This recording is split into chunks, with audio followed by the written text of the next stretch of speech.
Not right now. I think there were some other people that. Do you have the microphone handy? You got a bunch of them? Yes. Some point you might want to look at that Yep. If we have any questions, we, Ms. Fine, thank you. So, Mr. Downey? Thank you. Yes. After the question. Let me get Mr. Downey out and then, yeah. I think I have a series of questions. All right, going to the application, page 2, talked about 1960s and the First Orthodox Jewish EMS service. At the time, 300 women from Borough Park and Williams, Irving, Curious Jewel. Why was that disbanded?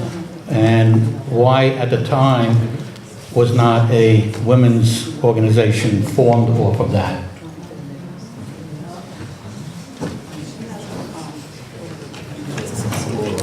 Well, I know that it was disbanded and the women didn't have enough power and support to fight for themselves and to start something new.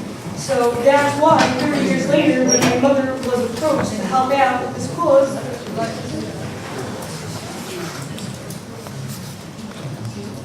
Is there any place else in the world where there's a strictly Orthodox Jewish woman's volunteer ambulance service?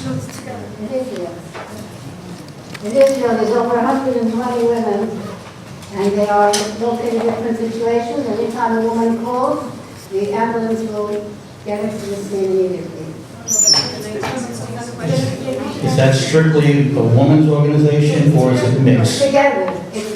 It's a separate organization, separate group, but they work together with us. Ma'am, I'm going to ask, could you please identify yourself? I'm not sure who you are. You seem to approach the podium. You seem to be friendly to I want the... to answer the question. That's the 1960s question. I appreciate it. My name is Regina Spitzer.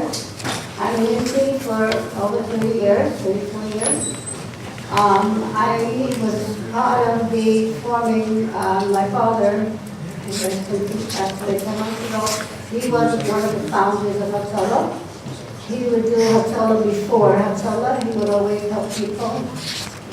While the ambulance was still arriving, he already took the place with them to help them.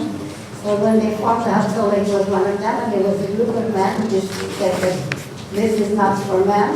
Women have to help women. So they trained, we were 40 women, EMTs, were trained in 1976,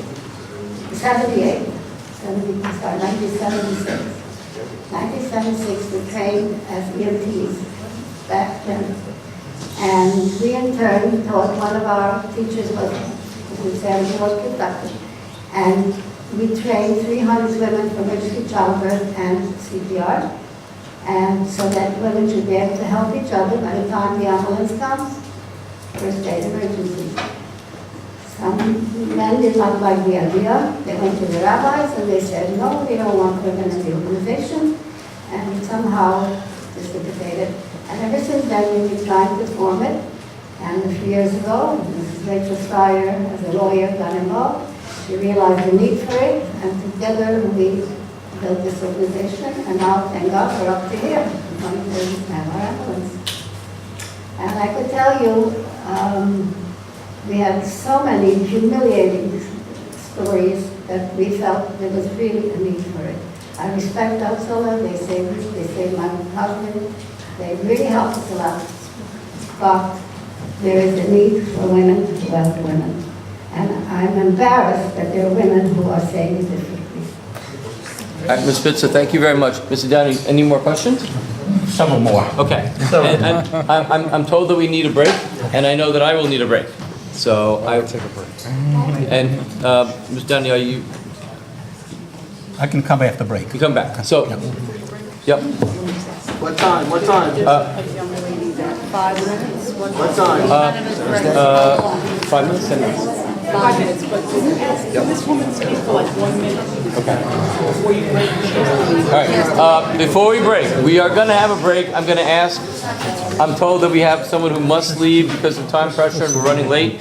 Paula Eiselt? Am I saying it right? Ms. Eiselt? All right. And you're speaking on behalf of the application? Yes. in favor of Ezras Nashim? All right, so before we take, in opposition who has time constraints as well. say one more time. I've got a woman in opposition who has time constraints as well. Then I'm gonna have her right after her. All right, you're next. Okay, Ms. Keep it together, folks, keep it together. All right, Ms. Eisel, I'm told you have a very brief statement. All right, and I'm gonna ask you to do that, and we're gonna ask, I'm only gonna take, if we could please come to order. Excuse me, can we please sit down and continue this right now? Okay, Not Mr. yet. There are people that need to leave and we're trying to accommodate them, so if we could just bear with us for a few more minutes. Okay, yeah, I'll be, thanks, Dr. Schenker.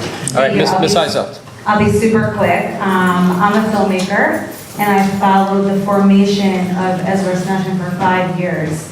And I'm Orthodox, I'm not Hasidic, so I have kind of like an insider-outsider status. And I can tell you, for following these women since 2013, the need for Ezras Nashim and for an ambulance is so great within this community. This 12 women that are here are nothing compared to the hundreds of women that I've met that were so thankful to finally have women meeting their needs.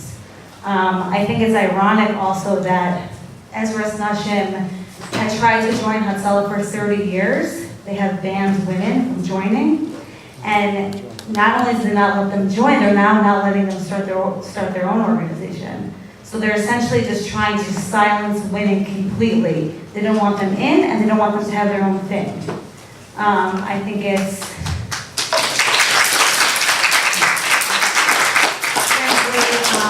in the age of Me Too is discrimination, and to have a secular lawyer judge the modesty of women and say that advertising is immodest is really out of line. He knows nothing. That is not Jewish law. That not everyone in Borough Park agrees with that. So he's just a mouthpiece. You should know that.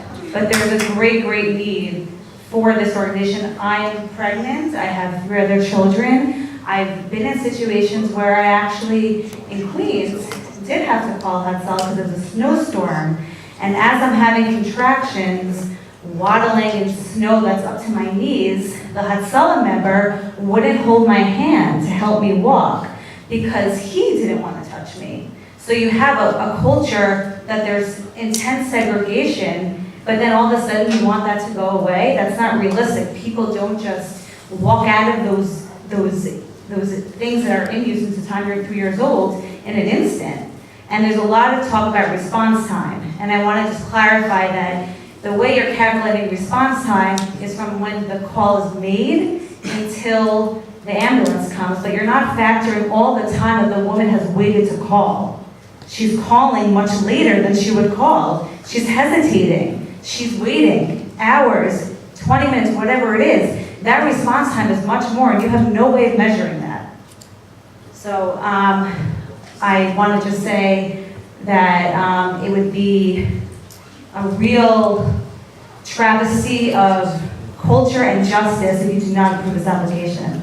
Thank you.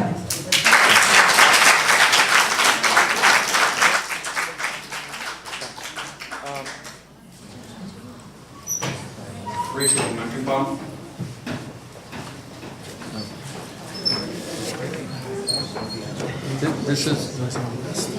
This is Rachel Mandelbaum? It is. She Hello. advised me that she has to get home to her children as well. She's Okay. got a time commitment, so thank you for accommodating. Okay, not a problem. Thank you, Ms. Mandelbaum. Good evening. My name is Rachel Mandelbaum. I actually have twin babies at home and a family of many. Thank God. I came here tonight, proudly so, to attest how Hatzalah was there for me in the most vulnerable moment, and with much professionalism and compassion. They responded efficiently, which is well known, and acted so appropriately, which calmed me to an extreme degree. In fact, at the time, I was living in a building, and I had a neighbor who realized that I was in a state of emergency, in a state of labor. She was actually skilled and educated in the field, offered to come help, and I refused. I preferred having Hatzalah there. Many women in this crowd also have been assisted in childbirth by Hatzalah in a very respectful, special way, and it is actually very honorable for me to be able to do this in my gratification and thankfulness to Hatzalah. I do feel that I'm also a principal in a school, and I've seen Hatzalah in different situations, but in childbirth, in labor, I felt more comfortable having Hatzalah. I actually had the next baby where I, Baruch Hashem, managed to make it to the hospital, but I needed Hatzalah to get me there because it was of time essence, and I chose to call them again, which I think says a lot. Thank you for the opportunity.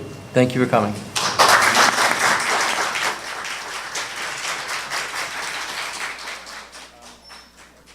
Before we break, there's one more person.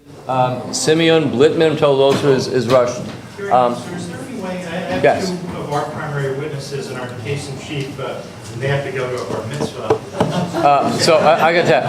I'm going to have to go to a bathroom. I second the motion. I guess the hard thing is we have our burden of proof. I agree. So, Mr. Blitman, how urgent is your? 1 minute. If you do 1 minute and do that, and if you need to, I'll try and forbear nature, and try to retain modesty myself. Hi, my name is Dr. Blitman. I'm a speech-language pathologist. I grew up in Borough Park, practicing for 20 years in Borough Park, over 20 years. I have a PhD from Columbia University, and I love Hatzalah. I have many of my friends that are Hatzalah, and I really had lack of sleep over Shabbos, over Saturday, thinking about this because I didn't want to put down Hatzalah, and I still don't want to put down Hatzalah, because I think the woman that stood before, they have a right to stand because they represent people that help the community. However, as a speech-language pathologist in the neighborhood, I have plenty of people that call me up on the phone and say, do you have a female therapist that can touch the throat when you have a voice disorder? And I will sometimes have to contract out because they don't want to be touched by a male speech pathologist. There's a sensitivity. And I think the word sensitivity is broad range.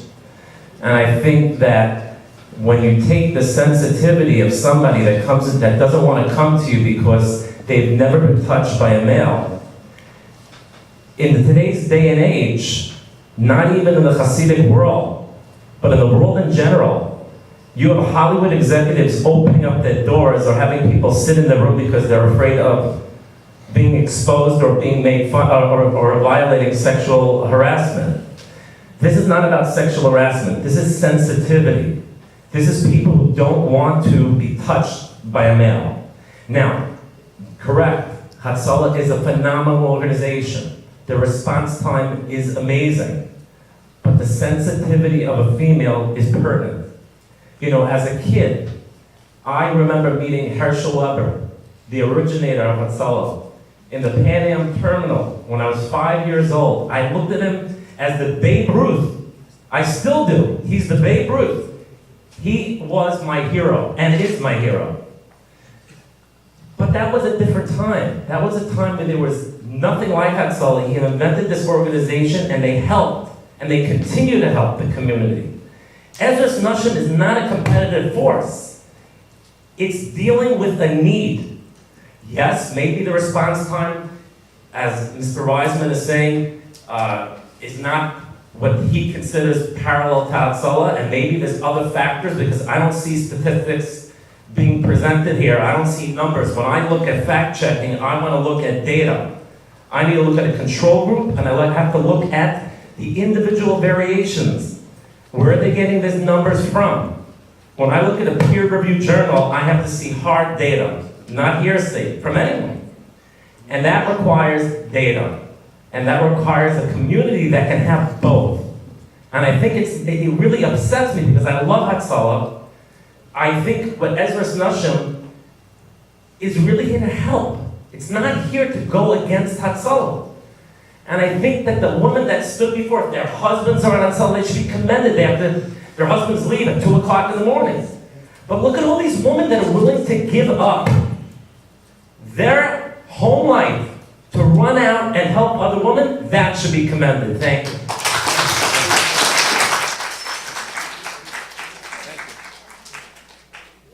Thank you, Mr. Blitman. You said you have several people that are under pressure. Everybody has to go, and then USC has to go as well.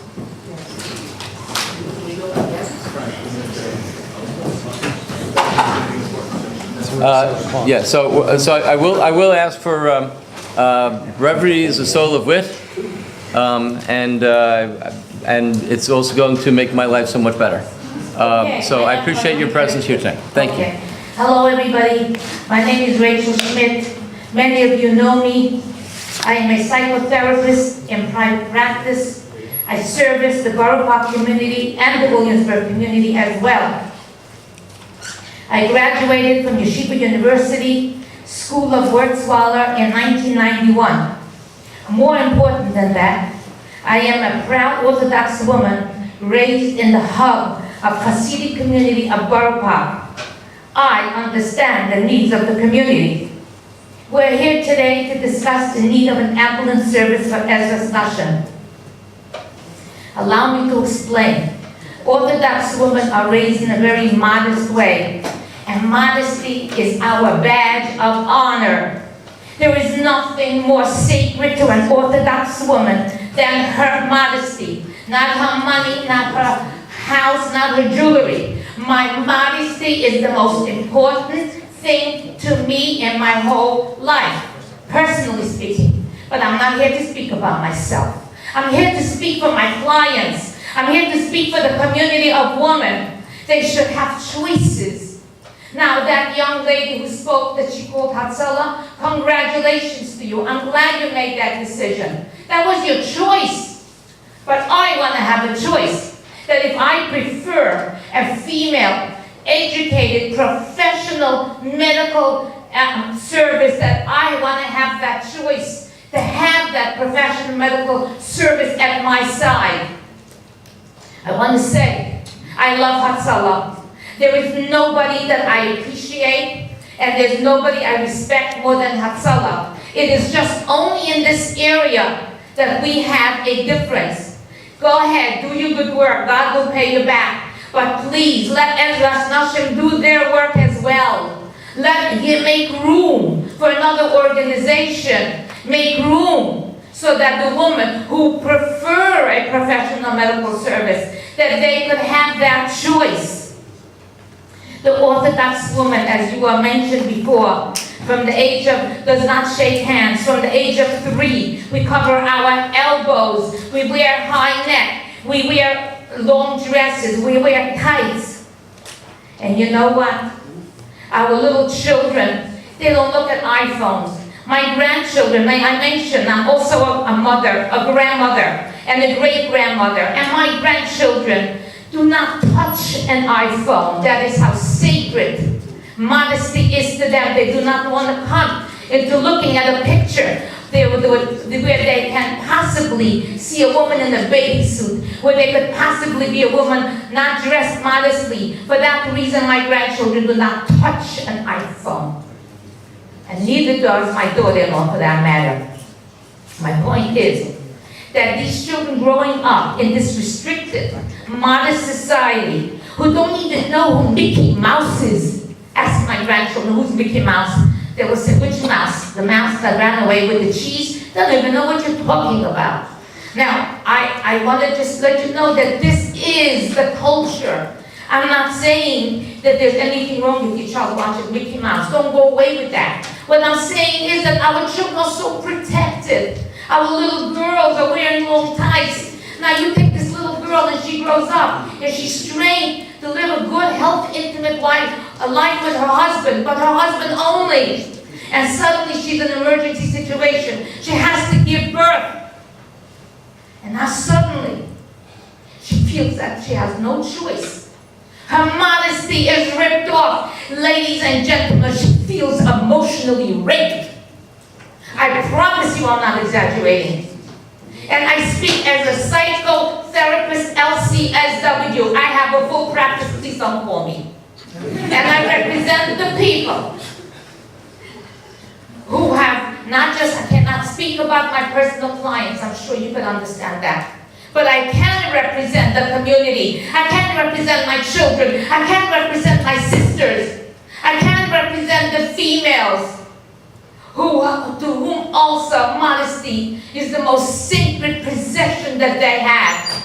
Please, I appeal to you, I beg you, allow us to continue to be modest. If you look at the history, if you look at biblical times, you will see it has always been woman helping woman. 100 years ago was woman helping woman. My mother gave birth to me 67 years ago with a midwife, and she did pretty well, I think, ask my husband.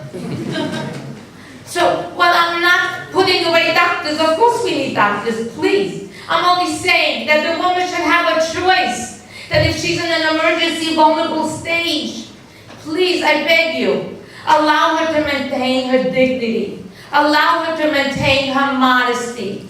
Allow her to give birth to a healthy child without having to make a compromise. Not on the health of the child, and not have to make a compromise on her modesty. I just want to let you know, I remember, I gave a lecture 30 years ago. My husband, Honorable Judge David Schmidt, was inaugurated as a civil court judge, and many people spoke, and so did I.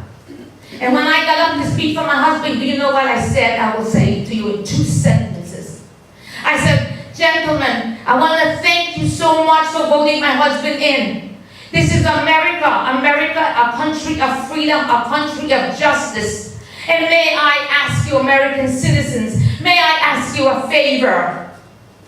When you come up to congratulate me and my sisters and my girlfriends, please refrain from shaking my hands.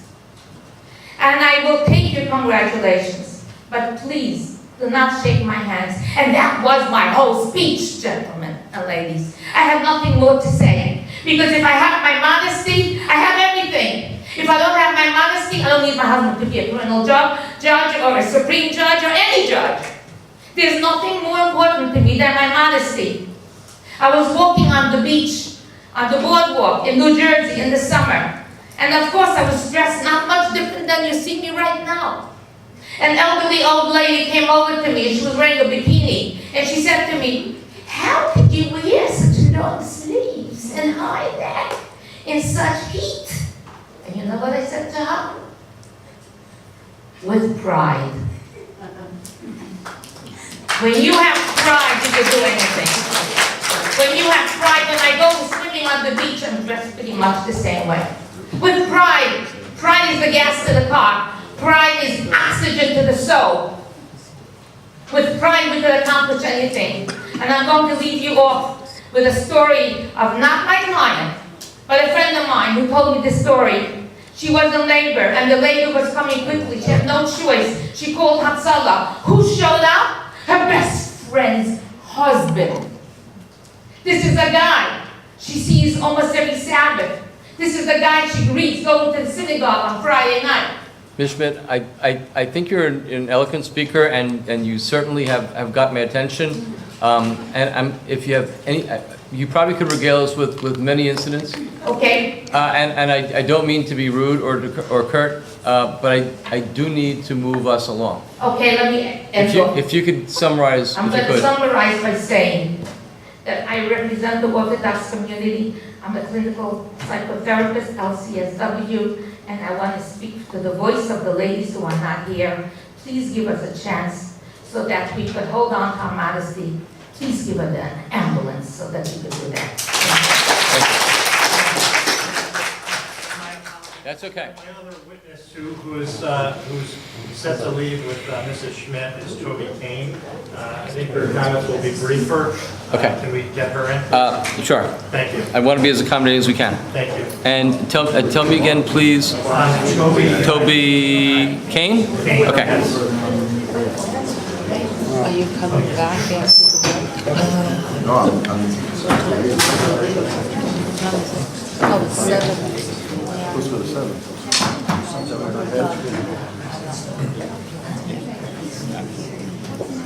I knew that this wasn't going to be until 7. Dr. Schenker, I think we're on Irish time. Well, I'm gonna have to leave. Okay. I apologize.